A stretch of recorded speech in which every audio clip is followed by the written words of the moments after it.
একটা ঘন জঙ্গলের ধারে ছিল একটি বড় বটগাছ।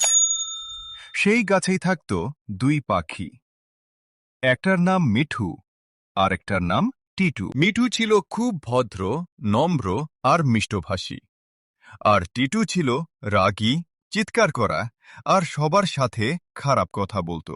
একদিন এক পথিক জঙ্গলে পথ হারিয়ে সেই গাছের নিচে এসে দাঁড়াল।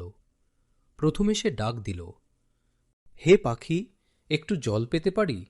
গাছের এক ডাড়ালে বসে থাকা টিটু রেগে গিয়ে বলল, এখান থেকে চলে যাও, না হলে ডেকে আনবো শিয়াল। পথিক ভয়ে কাঁপতে কাঁপতে অন্য ডালের দিকে এগোলো। সেখানে ছিল মিঠু। মিঠু মিষ্টি করে বলল, মিঠু, ভয় পেও না, পাশে একটা ঝর্ণা আছে, ওখান থেকে জল খেয়ে নিও। পথিক খুশি হয়ে জল খেল আর মনে মনে ভাবল, একই গাছে থাকলেও মানুষের বা পাখির স্বভাব কত আলাদা। পথিক যাওয়ার সময় বলল, ভালো কথা সবার মন জয় করে, আর খারাপ কথা সবাইকে দূরে ঠেলে দেয়। টিটু, তুমি কেন সবার সাথে এমন খারাপ কথা বলো? দেখলে তো লোকটা কত ভয় পেয়ে গেল।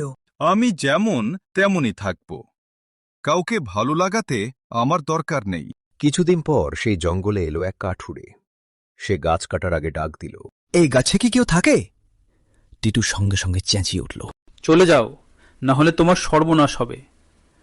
কাঠুরে রেগে গিয়ে ভাবল, এই গাছটা খুবই বাজে, কেটে ফেললেই ভালো। ঠিক তখনই মিঠু বলল, দয়া করে এই গাছটা কাটবেন না, আমরা এখানে থাকি, অন্য গাছ চাইলে দেখিয়ে দিচ্ছি। মিঠুর মিষ্টি কথা শুনে কাঠুরের মন গলে গেল।